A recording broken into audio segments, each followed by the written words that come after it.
नमस्कार। हिंदी की पाठशाला यूट्यूब चैनल में आप सबों का स्वागत है। अब हम लोग पढ़ेंगे अब्दुल रहीम खान खाना रचित दोहावली का दोहा संख्या 248वां। दोहा है, रहीमन विद्या बुद्धि नहीं, नहीं धर्म जस दान, भूपर जन्म वृथा धरे, पशु बिनु पूछ बिशान। रहीमा पशु बिनु पूछ बिशान। संदर्भ तो प्रस्तुत दोहा अब्दुल रहीम खान खाना रचित दोहावली से लिया गया है। दोहावली का संग्रह विद्या निवास मिश्र ने अपने संकलन रहीम ग्रंथावली में किया है। अब्दुल रहीम खान खाना की विशेषता है कि अब्दुल रहीम खान खाना अकबर के विश्वास पात्र सेनापतियों में से एक हैं और दक्षिण भारत में जो मुगलों का साम्राज्य विस्तार हुआ उस विस्तार में महत्वपूर्ण भूमिका अब्दुल रहीम खान खाना ने निभाई थी।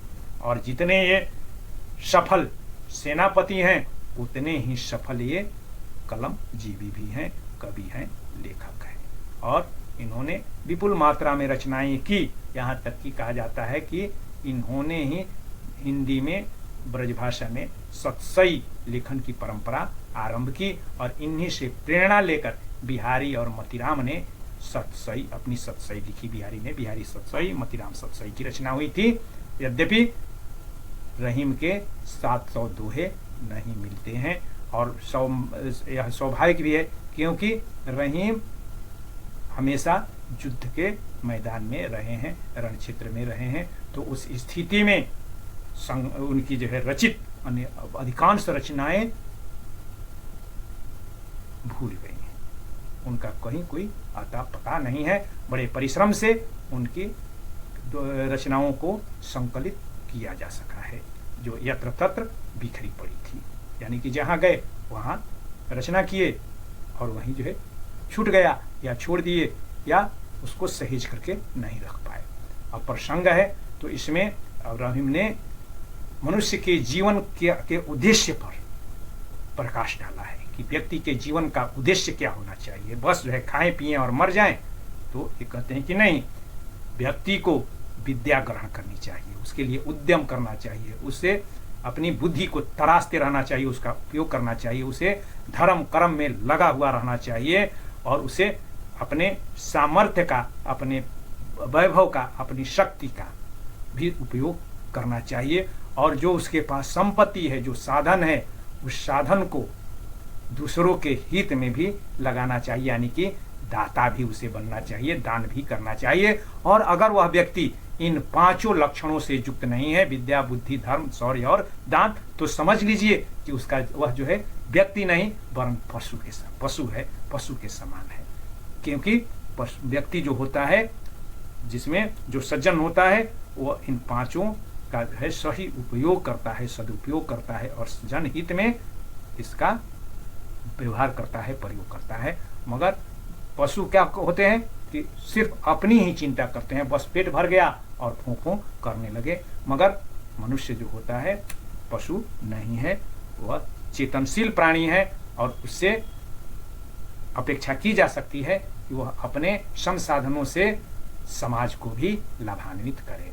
अब इसमें सब कठिन शब्द हैं। जस यानी कि यश, यश, शौर्य, सामर्थ्य। अभू का मतलब धरती और वृथा का मतलब जो है व्यर्थ। धीरे माने धारण करना, धरना। पशु मतलब पशु और बीनु माने बीना, पूछ माने पूछ और विशान माने सिंह, यानी पूछ और सिंह भी।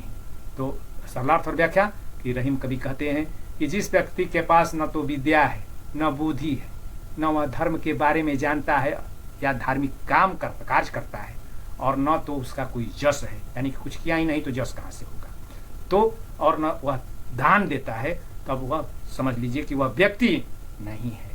वह व्यक्ति नहीं है वरन उसका जीवन पूंछ और सिंग रहित पशु के समान है। उसका जन्म लेना, धरती पर जो है भू पर जन्म लेना, उसका क्या है, व्यर्थ है। यानी कि वह धरती के लिए एक तरह से बोझ है।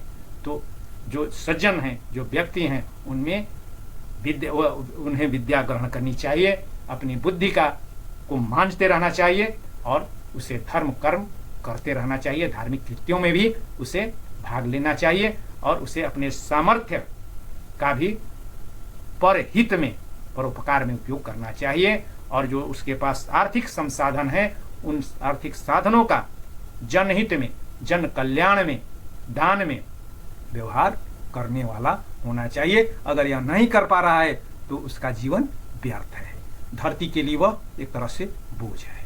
अब भाषा, तो भाषा इनकी जो है ब्रज भाषा है और ये बहुभाषा भाषीविद है, मगर जिस रचना को करते हैं, जिस भाषा में करते हैं, वह भाषा ब्रज भाषा में जब करते हैं तो ब्रज भाषा के परिनिष्ठित रूप का प्रयोग करते हैं। जब अवधि में करते हैं तो अवधि भाषा का परिनिष्ठित प्रयोग करते हैं और सिर्फ परिनिष्ठित ही नहीं, संस्कारित भाषा का ही प्रयोग नहीं करते हैं, वरन इनकी भाषा बहुत ही जो है सरल होती है और सहजता से जो है ग्राह्य होती है और ये शब्दों का चयन बहुत ही सोच समझ करके करते हैं। इसलिए इनके जो है इनके दोहों में सटीक शब्द जो प्रयोग में आए हैं वे सटीक अर्थ देते हैं, कहीं भरमाने और भटकाने वाले शब्दों का ये प्रयोग नहीं करते हैं। और इसकी वजह से इनके दोहों में संगीत तत्व भी स्वाभाविक रूप से आ गए हैं और इसीलिए इनके दोहे गेय हैं, यानी कि गाने लायक हैं। और कहने की आवश्यकता नहीं कि कबीर के बाद सबसे ज्यादा पढ़े और गाए जाने वाले और बार बार और प्रसंगवश, क्या ग्रामीण, क्या शहरी, क्या पढ़ा लिखा विद्वान और क्या अनपढ़ गांव का किसान, सब इनके दोहों को बेहिचक व्यवहार में लाते हैं। अपने समीप के लोगों को, अपने बाल बच्चों को नैतिक और ज्ञान देने के लिए, उपदेश देने के लिए प्रयोग में लाते हैं। और इसमें छंद का जहाँ तक सवाल है तो यह जो है 2 पंक्तियों का है, तो बता ही चुका हूँ कि 2 पंक्तियों का दोहा होता है। और चूंकि इसमें मात्राओं पर जो है ख्याल किया गया है इसलिए यह मात्रिक छंद है।